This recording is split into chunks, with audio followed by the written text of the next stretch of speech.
was taking my family on a road trip to South Florida. It was a long 2-day drive, and I could tell my kids were getting restless. I saw a sign for amusement park zoom by on the parkway, so I figured I'd treat my kids and take them on an amusement park for a couple of hours. It was late already anyway, so we were just gonna stop at a hotel soon. I figured I might as well. My wife and I followed our 2 kids, Tommy 7 and Trish 5. They ran ahead of us to find a ride they wanted to go on. I had to admit, this was one pathetic looking amusement park. There weren't many other people there. There weren't many attractions either. More than half of what appeared to once be attractions and games were now just empty stands and buildings. As long as the kids were happy though, that's all that really mattered. Tommy was running so far ahead, pointing at one of the rides ahead in the dark. I thought for sure it was pointing to the Ferris wheel, but when he made an unexpected turn left and out of sight, my wife and I screamed for him to come back here immediately. When he didn't come back, I told my wife to wait there with Trish, while I ran as fast as I could to chase after Tommy. I couldn't find him anywhere, though my heart began to race. The feeling of losing your smile child is a painfully scary feeling that will literally make you feel sick inside. I stood in place looking around in a full 360 motion, breathing heavily, afraid someone might have taken my son. I ran to the nearest worker I could find and gave them my son's description. They called on a loudspeaker for Tommy to come to the front entrance. In the meantime, I still ran all over the place searching for him. I stopped dead in my tracks and I felt my heart drop. When I found him, it was over by a wall of bushes, next to a bathroom building. He was talking to someone who was apparently in the bushes. Then it looked like he was pulled into bushes. I screamed Tommy's name as I took a break for the bushes. There was nobody around to serve as a witness. Saw her come and help me. I got to the bushes and heard Tommy talking to someone. I didn't hear the other person's voice though. I pushed my way through the bushes and saw Tommy being pulled. I didn't see by who, though I ran to him and pulled him, but I felt something else on the other side of another layer of bushes pulling him in that direction. But quickly, whatever it was let go, and I pulled Tommy into my arms. I told him to wait there as I pushed my way through more bushes to a small opening surrounded by trees. There was no one in sight. I had no idea how whoever it was could have gotten away that quickly. I still don't. I got back to my son. I took him back in public. I off to the park. Put my hands on his shoulders, shaking him as I was asking him who he was talking with. He said he was following some guy named George. He said George was a lot older than him. I took him back to the front entrance of the amusement park and had him describe George to the workers. They said they'd keep a sharp lookout for him, and we promptly left the park.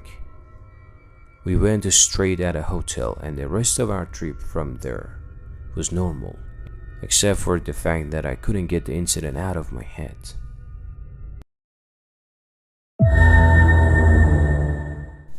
Two of my closest friends, Trevor and Kevin, always loved to go on late-night adventures.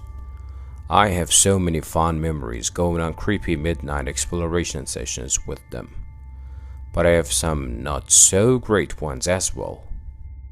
However, the worst experience was the night we went to Joyland Amusement Park in Kansas, an abandoned park surrounded by a somewhat typical suburban area. We lived only 10 minutes away from the park, so we figured it would be our next late-night destination. We always brought our Phoenix flashlight backpacks and boots whenever we went to places like this. Today, mostly everything in Joyland Amusement Park has been torn down, but this was back in like 2011 or 12, and at that time most of the buildings and rides were still standing. We pulled up on a side road next to the parking lot, since it seemed a lot less sketchy than pulling up into the parking lot itself.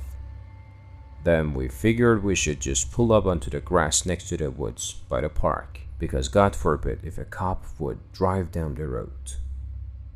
Kevin led the way while Trevor and I followed behind, talking to each other, sometimes joking about how much more eager Kevin was to move ahead than we were.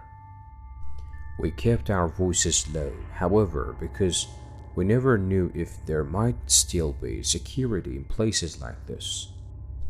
All the carnival shacks that once held concessions and games had now been ransacked, trashed with cans and bottles, and sprayed with graffiti. It was basically the scene that you would expect to see in an amusement park that had been abandoned for years.